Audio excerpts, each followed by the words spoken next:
Assalamualaikum warahmatullahi wabarakatuh. Waalaikumsalam warahmatullahi wabarakatuh. Pendengar podcast SDN Gede, ketemu lagi dengan saya, Lulus Margiati di podcast SDN Gede. Kali ini kita akan membahas tentang bagaimana memilih sekolahan untuk buah hati Bapak dan Ibu. Nah, tentu Bapak Ibu ingin tahu dong tips-tipsnya, makanya tetap stay tune di podcast SDN Gede. Pada tayangan perdana kali ini, podcast SDN Gede kedatangan tamu istimewa. Tentunya beliau adalah seseorang yang berpengaruh di SDN Gede ini, yaitu beliau Bapak Zainal Abidin SPD. Beliau menjabat sebagai Kepala Sekolah SDN Gede dan saatnya kali ini kita sapa dulu ya. Oke, Assalamualaikum warahmatullahi wabarakatuh, Pak Zainal. Waalaikumsalam warahmatullahi wabarakatuh. Bagaimana kabarnya ini, Pak? Alhamdulillah sehat walafiat.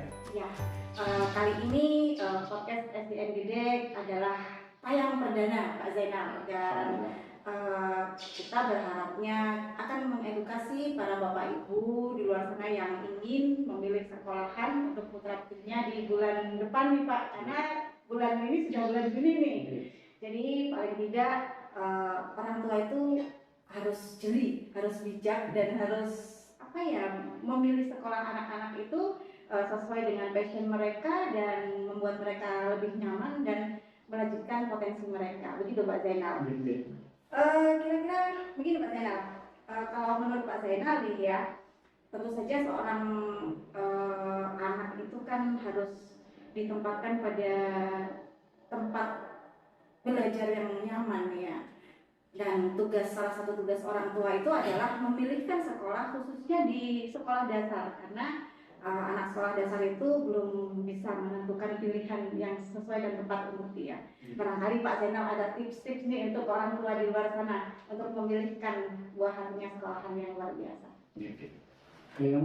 Terima kasih Bu Lulus atas waktunya. Menurut saya untuk memilih sekolah, karena memang sekolah itu menurut saya itu sangat-sangat penting. Banyak orang yang rela mengeluarkan uang jutaan bahkan puluhan juta hanya untuk sekolah. Tiap bulannya bisa jutaan itu mengeluarkan uang hanya untuk membekali pendidikan yang tak ternilai harganya di masa depan. Nah, beberapa tips menurut saya yang perlu diperhatikan oleh orang tua. Paling tidak untuk mencari sekolah itu paling tidak kita lihat dulu sekolah itu apa. Kita cari referensinya itu. Dari alumninya, dari wali muridnya, dari yang saat ini sedang sekolah, paling tidak gitu. Sehingga kita tahu sekolah ini cocok untuk anak saya. Nah, menurut saya itu. Yang kedua, ya kalau perlu langsung datang ke sekolahnya. Ini gimana bentuknya sekolah, apa mau roboh, apa megah, apa gagah, dari sudut fisiknya. Kemudian yang ketiga juga bisa dilihat dari lingkungan sekolahnya. Lingkungan sekolah itu maaf ya, nggak mengucapkan juga. Apa lingkungan sekolah itu dekat dengan tempat sampah atau dekat dengan dan sebagainya yang kurang baik, ya, itu perlu juga kita jadikan bahan pertimbangan untuk lingkungan sekolah. Kemudian juga jarak dari rumah. Meskipun kadang-kadang jarak tidak berpengaruh. Banyak orang-orang Mojokerto sekolah kan di luar kota Mojokerto banyak, di luar kabupaten banyak, hanya untuk mencari pendidikan. Tapi yang paling penting saatnya diantar jemput sekolah bukan boarding school, paling tidak ketika antar jemput itu aman. Tidak sampai dia lari-lari, kecelakaan dan sebagainya. Itu dari jarak dan teknis penjemputannya. Kemudian selanjutnya lagi juga paling penting adalah metode pembelajaran. Bagaimana guru-gurunya itu bisa menjalankan proses pembelajaran itu sesuai dengan zamannya anak-anak itu, bukan zamannya gurunya itu. Itu yang paling penting. Sehingga kurikulumnya juga kurikulum secara umum sama ya, mungkin kurikulum Merdeka atau kurikulum kurikulum 2013. Tapi bagaimana guru-guru atau sekolah-sekolah memfasilitasi untuk membuat metode pembelajaran dan media pembelajaran yang sesuai dengan anak. Kemudian ada enggak program-program yang untuk meningkatkan karakter siswa, karakter anak-anak itu penting. Percuma ilmu nyondolan kalau tidak punya akhlak, tidak punya perilaku, tidak ada gunanya. Kita butuh anak yang pintar, anak yang berakhlak, ya itu paling yang penting itu. Yang beriman, bertakwa, cerdas, ya paling tidak itu. Kemudian ada nggak kegiatan-kegiatannya itu, kegiatan-kegiatan yang sekiranya menunjang life skill anak-anak, menunjang prestasi anak-anak untuk bekal kehidupan kelak di masa depan. Dan yang paling terakhir itu meskipun tidak terlalu penting adalah biaya. Banyak orang rela mengeluarkan biaya ratusan juta atau bahkan puluhan atau bahkan ratusan juta untuk anak pendidikannya. Tapi kita harus menyesuaikan dengan kondisi kita. Kalau perlu menurut saya cari sekolah yang murah meriah. Kalau kondisi keuangan kita tidak terlalu baik, cari sekolah yang berkualitas dan murah harganya, syukur-syukur bisa gratis. Ya, itu mungkin salah satu saran atau tips dalam memilih sekolah supaya anak-anak kita kelak menjadi anak-anak yang sesuai harapan kita, yang beriman, bertakwa, berakhlakul karimah dan juga pintar. Ya, mungkin itu dulu. Iya, menarik sekali Pak Zai ini berbicara tentang program sekolah nih. Memang kadang orang tua itu kurang peka ya dengan hal itu. Padahal itu yang poin pentingnya Pak Zai. Program yang ditawarkan sekolah untuk proses belajar anak. Apalagi di SD. Dan yang SD itu kan prosesnya agak lama ya Pak ya, 6 tahun ya. Jadi paling tidak orang tua harus tahu, yakin dan pasti bahwa program yang disodorkan oleh sekolah itu benar-benar mendukung anaknya untuk belajar dan mendapatkan sesuatu yang berharga untuk di masa depannya. Saya ingin lebih tepatnya tertarik sih ingin mendengar Pak Zai bercerita. Saya mendengar selentingan nih di SDN Gedek ini ada program-program yang unik dan berbeda dari sekolah-sekolah lainnya Pak. Barangkali Pak Zai bisa bicara nih atau bercerita nih tentang program di SDN Gedek ini Pak. Oh ya, ya terima kasih Bu Lulus. Ada beberapa program yang saya yakin sulit untuk dilaksanakan di sekolah lain dan itu bisa dilaksanakan di SDN. Di antaranya kita setiap pagi sebelum pelajaran dimulai itu kita ada semacam kebiasaan praktek baik kepada anak-anak untuk bekal kelak di masa depan, terutama di bidang keimanan dan akhlak mulia. Apa itu? Yang pertama dari istighosa, itu tiap hari itu. Istighosa itu tiap hari, istighosa, hafalan juz amma, hafalan doa sholat fardu, ya, hafalan bacaan sholat itu ya, hafalan doa harian, dan juga literasi budi pekerti. Itu setiap hari, tidak ada liburnya. Meskipun sekarang ini anak-anak sudah tidak seberapa aktif karena menjelang terima rapot, tetap itu kita laksanakan. Istighosa, hafalan juz amma, hafalan doa harian, hafalan bacaan sholat, dan yang terakhir ada literasi budi pekerti, yaitu kajian kitab kitab klasik. Itu rutin tiap pagi. Nah siang hari anak kelas 4, 5, 6 sebelum pulang biasanya sholat zuhur berjamaah. Itu kebiasaan-kebiasaan yang insya Allah akan berpengaruh pada kepribadian mereka kelak, sebab mereka kelak tidak pernah melupakan sholat. Ya itu mungkin tidak yang saya yakin sulit untuk dilaksanakan di sekolah lain. Itu mungkin yang unik, bahkan SD kita ini terkenal SD rasa MI. Itu mungkin perlu. Wah, luar biasa nih Pak. Berarti memang benar SD rasa MI ya. Di samping yang lain, kegiatan yang lain di luar keagamaan juga banyak. Di luar keagamaan ada pramuka, paskibra, ada seni tari, itu yang sudah mirip-mirip dengan umum. Ada kelas bahasa Inggris, ada karate, bola voli, itu kan sudah mirip-mirip dengan umum. Yang saya ceritakan tadi. Dan itu diwadai juga oleh ada ekstranya itu tiap pekan. Di samping itu juga, di samping pagi hari, siang hari itu sepulang sekolah. Kalau tadi sebelum pembelajaran, ini setelah pembelajaran itu ada lagi kegiatan ekstra PAI. Ada yang lebih intensif. Kalau tadi pagi hanya sekedar hafalan surat-surat pendek saja, hafalan juz amma saja, sepintas diintensifkan menjadi tahfidz untuk juz 30 atau gemah juzah. Menghafal gemah juzah, ada sinyal banjarinya, ada kiroahnya. Itu di siang hari setelah PBM, setelah sholat. Ya itu insya Allah sekolah yang umumnya seperti itu mahal biasanya. Ya ininya mahal, pulang hampir jam 2, hampir full day, setengah 7 sampai hampir jam 2, setengah 2, hampir full day. Tapi rasanya ini nanti kualitasnya gak kalah dengan yang ini, biaya SD negeri bisa dikatakan hampir gratis. Iya, luar biasa. Wah, keren sih kalau saya mendengar hal itu. Tapi saya berpikir nih Pak, kalau program yang sudah luar biasa dan tentunya didukung oleh semua stakeholder Pak ya di SDN itu. Tentunya ada nggak sih, saya membayangkan SDN itu ada nggak sih dukungan dari baik SDM atau sarprasnya sendiri itu sebenarnya di SDN Gedek bagaimana Pak? Alhamdulillah kalau dari sudut sarpras mungkin sekolah kita ini SDN Gedek insya Allah sekolah terbaik untuk sekolah negeri ya. sekolah terbaik dan terbaru karena gedungnya aja bertinggi kan. Itu dari sudut kelasnya, dari sudut gedungnya. Insya Allah hampir semua masih baru dan masih ngerayain lah kurang sekitar 10 tahun. Dari sudut kelasnya, pada semua hampir sama lah dengan sekolah saya, tapi insya Allah lebih bagus. Dari kelasnya, ruang kepala sekolahnya, ruang gurunya, UKS-nya, ruang komite, ada perpustakaannya dan sebagainya insya Allah hampir sama. Tapi yang sedikit beda, fasilitas yang saya kira tidak dimiliki oleh sekolah lain. Yang pertama diantaranya ada kita punya ruang lab komputer atau ruang TIK, jarang dimiliki oleh sekolah lain. Bahkan saya kira tidak ada. Sekolah SD, Terutama SD negeri, kalau SMP jelas ada. SD negeri itu terutama saya tidak ada ini. Saya di Kecamatan Gedek atau bahkan dan sekitarnya tidak ada yang punya laboratorium komputer. Saya keliling ke seluruh Kecamatan Gedek tidak ada. Kita aja yang punya. ANBK sudah dipakai seterusnya. Dan ke depan kelas 456 kita adakan pembelajaran IT atau pembelajaran TIK kelas 456. Itu nggak dimiliki. Yang lain yang tidak dimiliki saya yakin ada ruang podcast. Ini ruang yang kita pakai ini masih belum sempurna, ini masih belum baca. Ke depan insya Allah akan bagus. Kalau perlu nanti dikasih AC lagi, termasuk meja-mejanya masih standar saja. Mudah-mudahan ke depan menjadi bisa kita rutinkan. Itu yang bahan proses belajar anak juga. Ya, termasuk pembelajaran anak bisa dari jarak jauh. Mungkin ketika di sekolah sudah ada pembelajaran, kita mantapkan lagi di rumah dengan menggunakan podcast. Itu insya Allah sampai detik ini saya yakin di Kecamatan Gedek dan sekitarnya belum ada SD negeri yang memiliki semacam studi podcast dan laboratorium TK. Saya yakin belum ada.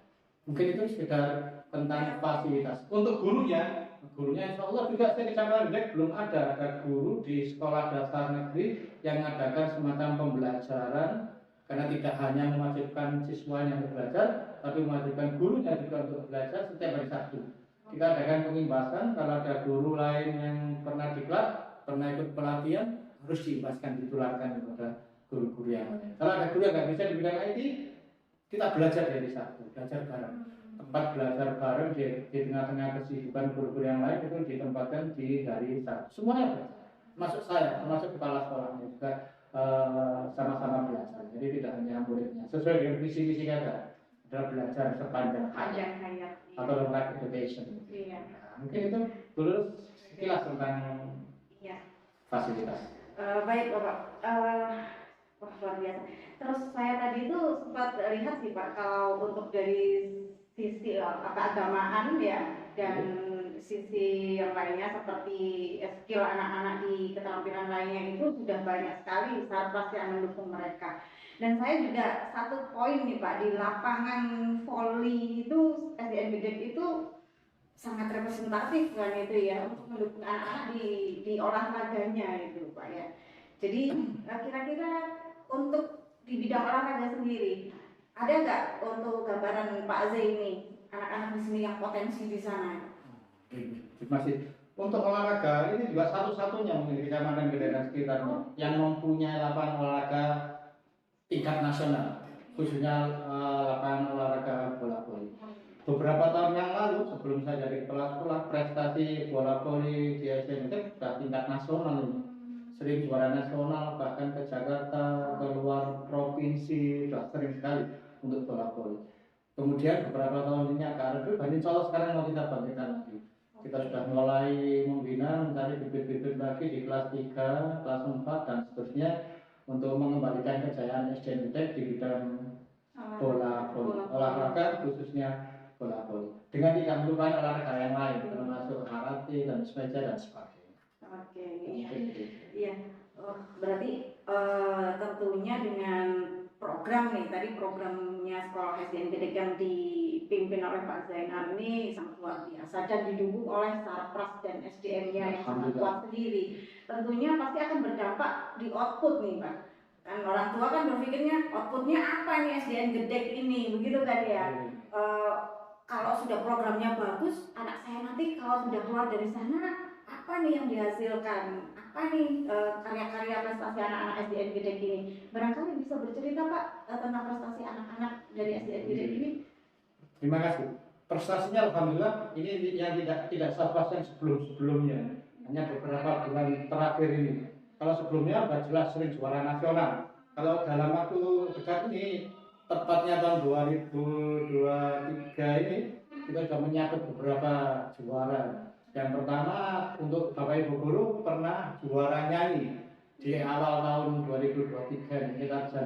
Desember kemarin itu juara nyanyi. Oh. Itu Bapak Ibu gurunya. Ya. Kemudian yang lain lagi di FLS 2M kita juga pernah juara, bukan pernah memang juara sekitar bulan Maret tahun 2023 ini juara seni banjari dan seni tari. Alhamdulillah itu dari sudut seninya. Kemudian di bidang akademiknya juara OSN IPA dan juara siswa berprestasi. Itu dari juara siswa tingkat yang pernah kita laksanakan. Karena pernah diadu. Kemudian yang lain lagi siswa kita ini satu-satunya mungkin sekolah yang mempunyai kuota terbesar menjadi tahfidz juz 30 atau sertifikat gemajusan. Ada 11 siswa.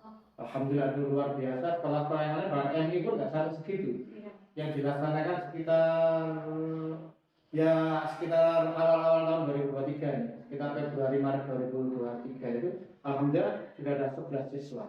Dan itu tinggal kita proses, insya Allah kalau terpenuhi bisa dapat beasiswa 4 juta dari Bupati Mojokerto. Itu dari sertifikat dari siswanya, baik dari seninya, dari prestasinya, akademiknya ataupun non akademik.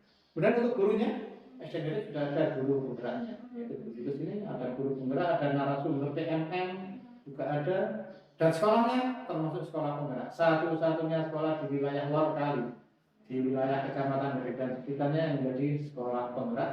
Dan insya Allah akan meningkatkan kompetensi guru-gurunya dengan mengadakan diklat-diklat dan lain sebagainya. Itu mungkin beberapa output dan baik dari siswa maupun dari guru-gurunya. Oh iya, saya juga mendengar nih Pak, salah satu guru di SDN Gedek ini juga pernah menyabet juara guru berprestasi nih, dan sekarang mengampu di kelas 6 ya. Bu Nurul itu kan pernah kan, iya, mengikuti guru prestasi dan menyabet luar biasa Pak. Jadi kalau saya membayangkan ya, jadi kalau saya ibaratnya seorang ibu yang ingin memilihkan sekolah untuk anak ini, SDN Gedek ini, saya membayangkan itu sebuah paket yang komplit Pak Zee. Paket yang komplit, kenapa? Karena zaman sekarang itu sebenarnya tidak hanya sebatas akademik saja yang kita kejar, tapi attitude anak-anak itu ya yang tadi itu program yang disajikan oleh SDN Gedek itu dalam bentuk budaya positif ya Pak Zee ya. Pagi, istighosa dan siang sholat berjamaah dan beberapa program lainnya itu luar biasa Pak Zee. Dan tambah sedikit lagi. Okay. Ada beberapa output tadi yang dikatakan dulu di samping prestasi tadi. Iya. Insya Allah meskipun tidak dilombakan, anak-anak SDN Gedek lulus SDN Gedek, saya yakin anak-anak sudah hafal istighosa, hafal beberapa surat pendek. Targetnya malah 100%, menurut itu sudah hafal juz 30 target tahun ini 100%. Paling tidak anak-anak itu kelas 4 itu sudah mulai menghafal juz amal. Ya, kelas 6 nanti waktunya anak otomatis target saya ya sudah hampir 100%. Target kemarin hanya 50%. Alhamdulillah hampir terpenuhi dari 20 sekian siswa, 26 sudah ada 11, hampir 50%, hampir terpenuhi. Target ke depan 100%, minimal 75% yang hafal juz amal. Hafal juz amal, saya aja belum tentu hafal. Kemudian harus bisa baca Al-Quran di sekolah dasar negeri, harus bisa baca Al-Quran. Kelas 4, kelas 3, kelas 4 harus sudah bisa baca Al-Quran. Targetnya itu.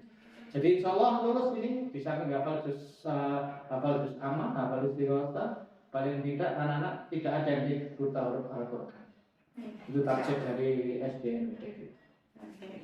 Jadi kira-kira sepakat atau enggak nih Pak Zee dengan pernyataan saya bahwa SDN Gedek ini seharusnya menjadi rujukan yang pertama untuk orang tua itu untuk menggabungkan putra-putrinya di sini Pak. Bagaimana Pak menurut Anda? Kalau saya seandainya jadi orang tua meskipun rumah saya jauh dari Gedek, saya kan sekolah kan di SDN Gedek.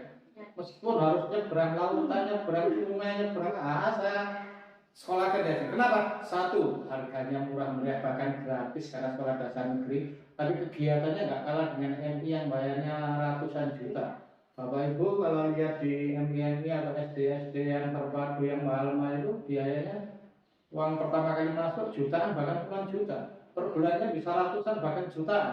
Tapi SDN insya Allah hampir tidak. Kalau ada hanya kepentingan atau kebutuhan pribadi. Bahkan di sini tidak pernah ada iuran yang sifatnya wajib, hampir tidak ada. Paling infak itu kan tidak punya ya sudah nggak usah. Bisa dikatakan ini gratis insya Allah, hampir bisa dikatakan gratis. Luar biasa Pak. Mudah-mudahan saya berharapnya nih dengan perbincangan kita para orang tua di luar sana sudah punya gambaran bahwasanya mencari sekolah anak itu tidak hanya sebatas mencari sekolah yang mahal harganya, begitu kan? Tapi yang terpenting adalah program yang ditawarkan dan apa output dari sekolah tersebut. Karena anak-anak kita itu tidak hanya belajar di sekolah, tapi pada akhirnya nanti mereka ilmu yang dia bawa dari sekolah itu akan mereka bawa di masa depan seperti itu Pak Zaid. Oke, terima kasih Pak Zaid untuk bincang-bincang kali ini. Mudah-mudahan SDN Gidek semakin jaya dan dapat mengantarkan anak-anak untuk berproses belajar yang benar-benar merdeka. Alhamdulillah merdeka, dan tambah sedikit lagi bahwa komunikasi kita insya Allah lancar dengan wali murid. Kalau ada keluhan apa langsung bisa dikomunikasikan, dan SDN tidak anti kritik, siap menerima kritik. Kalau ada wali murid nggak puas Pak bla bla bla, insya Allah akan ditangani. Jadi kalau Bapak Ibu kok program nggak sesuai, bisa langsung komplain, siap insya Allah akan diwadahi oleh beberapa teman, hampir semua teman guru insya Allah siap menerima kritik saran dari Bapak Ibu guru yang sudah menjadi bahkan yang belum jadi wali murid di SDN. Oke, siap. Terima kasih Pak untuk perbincangan hari ini. Mudah-mudahan sehat selalu Pak Zaid. Amin. Dan bisa mengantarkan SDN Gidek menjadi semakin jaya. Alhamdulillah. Terima kasih. Oke, assalamualaikum Pak Zaid. Waalaikumsalam warahmatullahi wabarakatuh.